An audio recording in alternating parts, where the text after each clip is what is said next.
আমন্ত্রণ চট্টগ্রাম সংবাদে, সঙ্গে আছি আরিফা আফরিন। শুরুতে সংবাদ শিরোনাম। হাটহাজারী মাদ্রাসাকে কেন্দ্র করে ফেসবুক পোস্ট। তুলকালাম কাণ্ডে পরিস্থিতি থমথমে, চলমান আছে যৌথ বাহিনীর টহল।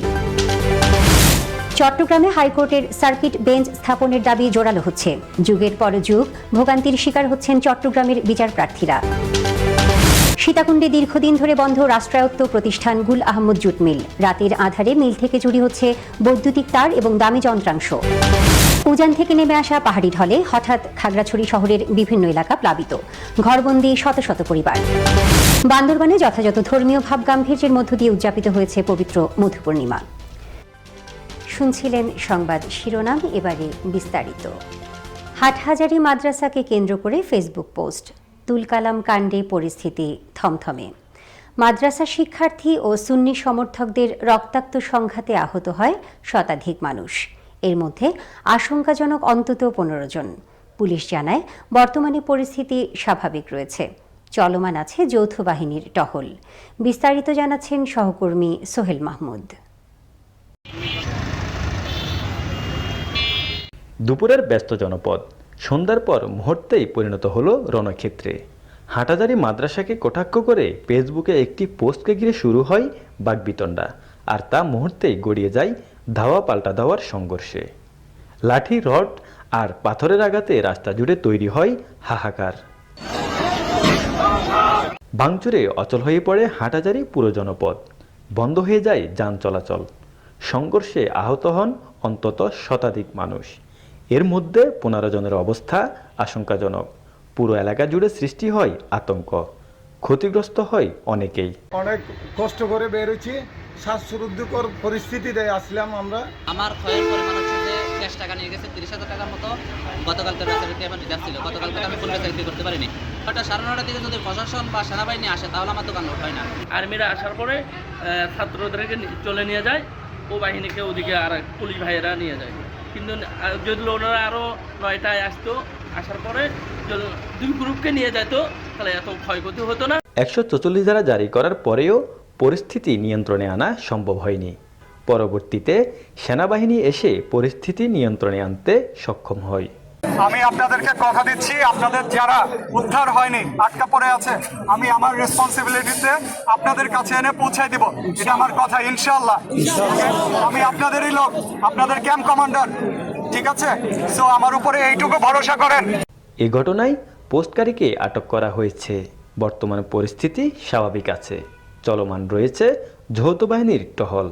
পরবর্তী পরিস্থিতি অনুযায়ী ব্যবস্থা নেওয়া হবে বলে জানান পুলিশ। গতরাতে সন্ধ্যা 7টার দিকে যে ঘটনাটা শুরু হয়েছিল সেটি মোটামুটি রাত 1:30 নাগাদ চলে। যশোরে জুলুসের মিছিলকে কেন্দ্র করে এই ঘটনাটা ঘটে। তবে আমরা মূল কারণগুলো আমরা উদ্ঘাটনের চেষ্টা করে যাচ্ছি। এই মুহূর্তে পরিস্থিতি একেবারে স্বাভাবিক আছে বলা চলে। হাটহাজারীর এই সংঘর্ষ দেখিয়ে দিল একটি অনলাইন উস্কানি কিভাবে মুহূর্তেই রক্তাক্ত সহিংসতায় পরিণত হতে পারে। প্রশাসনের তাৎক্ষণিক পদক্ষেপে পরিস্থিতি নিয়ন্ত্রণে এলেও বিশেষজ্ঞরা বলছেন স্থায়ী সমাধান আসবে কেবল সামাজিক সহনশীলতা আর সচেতনতার মাধ্যমে। সোহেল মাহমুদ, বাংলা টিভি, চট্টগ্রাম। হাজার বছরের ইতিহাস আর ঐতিহ্যের সাক্ষী চট্টগ্রাম।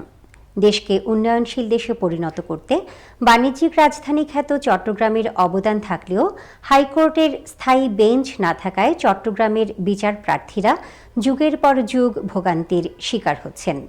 বিশ্বের বড় বন্দর শহরগুলোতেও হাইকোর্টের সার্কিট বেঞ্চ রয়েছে, তাহলে চট্টগ্রাম বাদ যাবে কেন?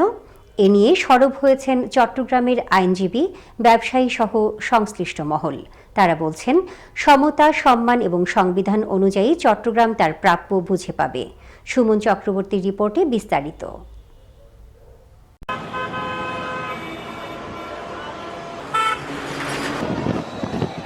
রপ্তানি বাণিজ্যের 75% এবং আমদানি বাণিজ্যের 80% সংগঠিত হয় চট্টগ্রাম বন্দর দিয়ে। পাশাপাশি রাজস্ব আয়ের 60% আসে চট্টগ্রামের ব্যবসা বাণিজ্য থেকে। জাতীয় অর্থনীতিতে চট্টগ্রামের অসামান্য ভূমিকা থাকলেও আইনগত অধিকার থেকে বঞ্চিত চট্টগ্রামবাসী। প্রতিটি সরকার আশার বাণী শোনালেও দীর্ঘদিনের প্রত্যাশিত হাইকোর্টের সার্কিট বেঞ্চ স্থাপন হয়নি। ন্যায় বিচারের আশায় প্রতিদিন হাজারো মানুষ চট্টগ্রাম থেকে ঢাকায় যায়। অতিরিক্ত খরচ, সময় ক্ষেপণে বিচারপ্রার্থী মানুষের ভোগান্তির যেন শেষ নেই। চট্টগ্রাম জেলা আইনজীবী সমিতির সদস্য এখন প্রায় ৬,০০০। এদের মধ্যে ২,০০০ আইনজীবী হাইকোর্টে মামলা পরিচালনার অনুমতিপ্রাপ্ত হলেও হাইকোর্ট না থাকায় তাদের মেধা বিকাশ হচ্ছে না। তাই চট্টগ্রামে হাইকোর্টের সার্কিট বেঞ্চ স্থাপনের বিষয়ে তারা বলছে এটি দাবি নয়, সংবিধান সম্মত অধিকার। চট্টগ্রামে এটা তো ডিজার্ভ করে চট্টগ্রাম একটা হাইকোর্টের পূর্ণাঙ্গ বেঞ্চ, কারণ অ্যাডমিরালটি জুরিসডিকশন চট্টগ্রামে 90% বাণিজ্য বা আমদানি রপ্তানি বা আয় চট্টগ্রাম থেকে হয়। তো এই চট্টগ্রামে যদি একটা হাইকোর্ট বেঞ্চ না থাকে তাহলে অর্থনৈতিক চাকাকে সচল করা কখনো সম্ভব হবে না। এবং অন্যান্য সকলেই এটা চাই এখানে আসুক। সুতরাং আমরা চাই প্রতিবন্ধক যদি থাকে সেটা জনগণকে নিয়ে আমরা অবশ্যই এই প্রতিবন্ধকতা আমরা হটাবো। চট্টগ্রামের আইনজীবী সমাজ, বিশেষ করে চট্টগ্রামস্থ যারা হাইকোর্টের লয়ার হিসেবে এনরোল আছে, ওখানে সদস্যভুক্ত, প্রত্যেকেই চট্টগ্রামে হাইকোর্ট বেঞ্চের ব্যাপারে একমত। তথ্যমতে বর্তমানে হাইকোর্টে বিচারাধীন শুল্ক, ভ্যাট ও আয়কর মামলার সংখ্যা প্রায় ২৫,০০০। এর ৬০% চট্টগ্রাম কেন্দ্রিক। এতে সরকারের আটকে আছে প্রায় ৩১,০০০ কোটি টাকা। চট্টগ্রামে একটি হাইকোর্ট বেঞ্চ থাকলে এই মামলা নিষ্পত্তি সহজ ও দ্রুততর হতো। ব্যবসায়ীরা বলছেন, চট্টগ্রামের স্বার্থে নয়, দেশের স্বার্থে এই সাংবিধানিক অধিকার দ্রুত বাস্তবায়ন করতে হবে। আমাদের সমস্ত ব্যবসা বাণিজ্যের 80% এই বন্দর দিয়ে হয়। সুতরাং ট্রেড ডিসপিউটগুলোর জন্য আমরা যেন ঢাকাতে যেতে না হয়, আমরা যেন আইনের প্রতিকারটা সহজে এবং আমাদের হাতের কাছে পাই। এটা পাওয়াটা হচ্ছে আমাদের আইনগত অধিকার, এটা আমাদের সাংবিধানিক অধিকার। চট্টগ্রামে চলমান বড় প্রকল্পের পাশাপাশি আধুনিক মাস্টার প্ল্যানের কাজ এগিয়ে চলছে। সত্যিকার অর্থে বাণিজ্যিক রাজধানীর রূপ দিতে চট্টগ্রামে হাইকোর্টের সার্কিট হাউস স্থাপন এখন সময়ের দাবি, বলছেন সিডিএর কর্মকর্তা। সেই জন্য আমাদের একটা আর্জি থাকবে যে চট্টগ্রামে একটা বেঞ্চ স্থাপনের জন্য, যেটা হাইকোর্টের একটা বেঞ্চ যদি চট্টগ্রাম থাকে বা দুইটা বেঞ্চ যদি থাকে, তাহলে আমাদের সুবিধা হবে যে আমাদের মামলাগুলো আমরা দ্রুত এখানেই আমরা বেঞ্চে লড়তে পারবো। তাতে আমাদের সময় এবং সরকারের যে অনেকগুলো টাকা অপচয় হচ্ছে, খরচ হচ্ছে, কারণ এটা কিন্তু সরকারি টাকাগুলো অপচয়, তাহলে এটা অপচয় হবে না এবং দ্রুত আমরা এটার সমাধান পাবো। দেশের অর্থনীতির হৃদস্পন্দন চট্টগ্রামের সংবিধান মতে হাইকোর্টের সার্কিট বেঞ্চ স্থাপন করা হবে, এমনটাই প্রত্যাশা চট্টগ্রামবাসীর। সুমন চক্রবর্তী, বাংলা টিভি, চট্টগ্রাম। সীতাকুণ্ড উপজেলায় দীর্ঘদিন ধরে বন্ধ হয়ে আছে রাষ্ট্রায়ত্ত প্রতিষ্ঠান গুল আহমদ জুট মিল। মিলটিতে রাতের আঁধারে চুরি হচ্ছে বৈদ্যুতিক তার এবং গুরুত্বপূর্ণ যন্ত্রাংশ। এ যেন দেখার কেউ নেই। কর্তৃপক্ষ বলছে বড় কোনো চুরির ঘটনা ঘটেনি। সীতাকুণ্ড প্রতিনিধি মোহাম্মদ মহিউদ্দিনের তথ্যচিত্রে বিস্তারিত জানাচ্ছেন হুমায়ুন কবির হিরু। রাত নামলে শুরু হয় মালামাল লুট করার প্রস্তুতি। স্থানীয় কিছু প্রভাবশালীর দুষ্কৃতিকারীর যোগসাজশে দলবল নিয়ে গভীর রাত থেকে ভোর পর্যন্ত বিভিন্ন গাড়ি এবং সিএনজি যোগে লোড করে নিয়ে যাওয়া হয় মালামাল। এমন অবস্থা দেখে ক্ষুব্ধ এলাকাবাসী। তারা জানান, প্রভাবশালী একটি চক্র প্রতিনিয়ত মিলের বিভিন্ন যন্ত্রাংশ চুরি করে নিয়ে যাচ্ছে। 9টার দিকে দোকান বন্ধ করে বাড়িতে চলে যায়। চুরি হচ্ছে কিন্তু চুরি কে বা কারা করতেছে এটা আমরা জানি না। আবার শুনি কি এদিকে চুরিয়েছে, ওইদিকে চুরিয়েছে, ওই রাস্তায় যা আছে কারা কে বাইরে জানি না। 12টা 1টা বাজে বাড়ির দিকে আসলে দেখি হয়তো রেল লাইনের মধ্যে মানুষ, কিন্তু 84 একটা ফ্যাক্টরির মধ্যে মালামাল নিছে। কালকে ফ্যাক্টরির মধ্যে মালামাল পাবে না, ওই চুর তো খালি যাবে না, হয়তো আমার বাড়ি ঢুকবে, হয়তো আপনার বাড়ি ঢুকবে। এলাকার মানুষ যদি জড়িত না থাকে, বাড়ির থেকে 84 কিভাবে টিভিটা নিয়ে গেল, এটা তো আমার জন্য দুঃখজনক। এ বিষয়ে রাষ্ট্রায়ত্ত প্রতিষ্ঠান গুল আহমেদ জুট মিলের দায়িত্বরত কর্তৃপক্ষের কাছে জানতে চাইলে তিনি জানান, ছোটখাটো চুরি ছাড়া বড় ধরনের কোনো ঘটনা ঘটেনি।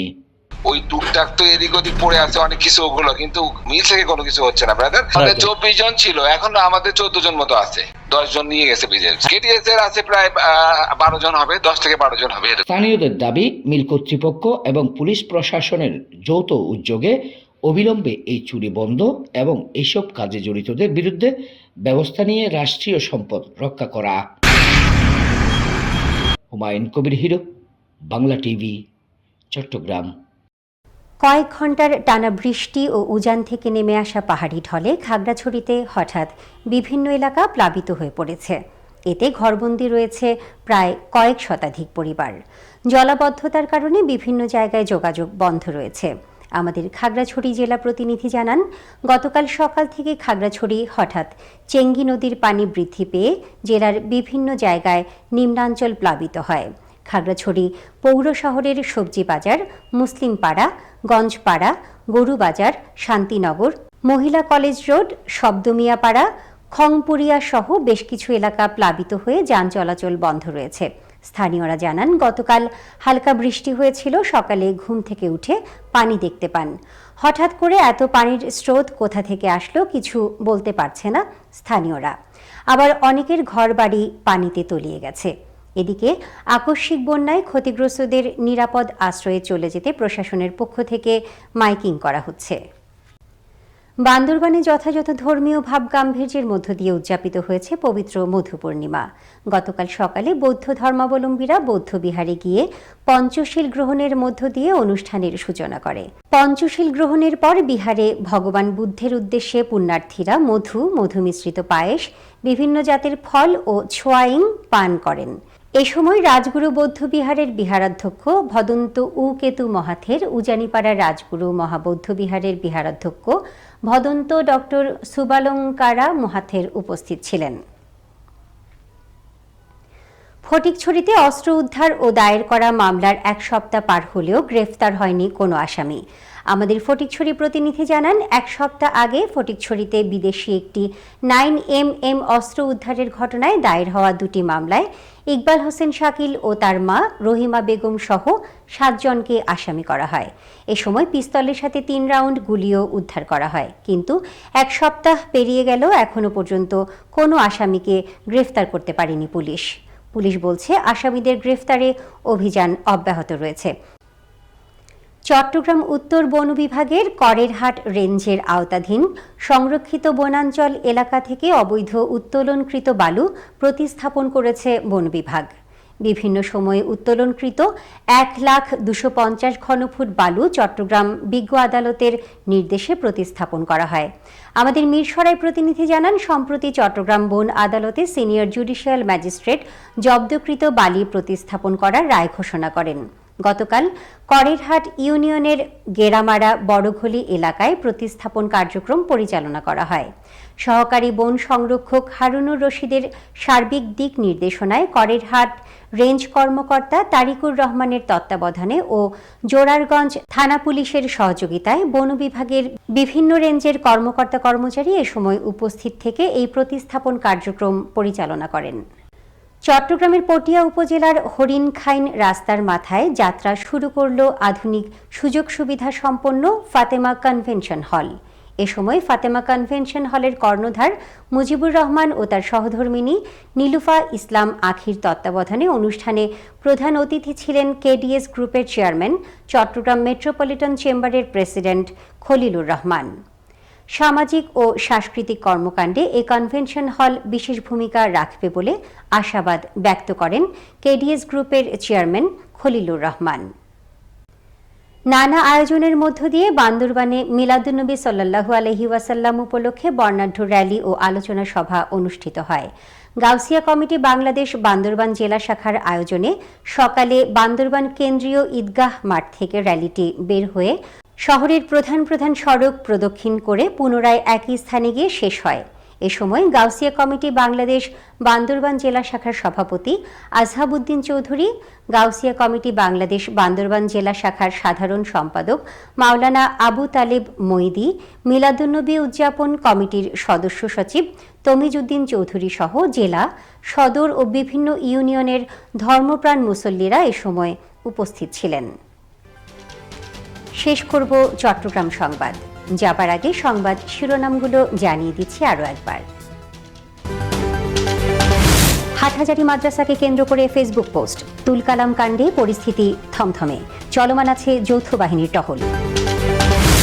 চট্টগ্রামে হাইকোর্টের সার্কিট বেঞ্চ স্থাপনের দাবি জোরালো হচ্ছে। যুগের পর যুগ ভোগান্তির শিকার হচ্ছেন চট্টগ্রামের বিচার প্রার্থীরা। সীতাকুণ্ডে দীর্ঘদিন ধরে বন্ধ রাষ্ট্রায়ত্ত প্রতিষ্ঠান গুল আহমদ জুট মিল। রাতের আধারে মিল থেকে চুরি হচ্ছে বৈদ্যুতিক তার এবং দামি যন্ত্রাংশ। উজান থেকে নেমে আসা পাহাড়ি ঢলে হঠাৎ খাগড়াছড়ি শহরের বিভিন্ন এলাকা প্লাবিত, ঘরবন্দি শত শত পরিবার।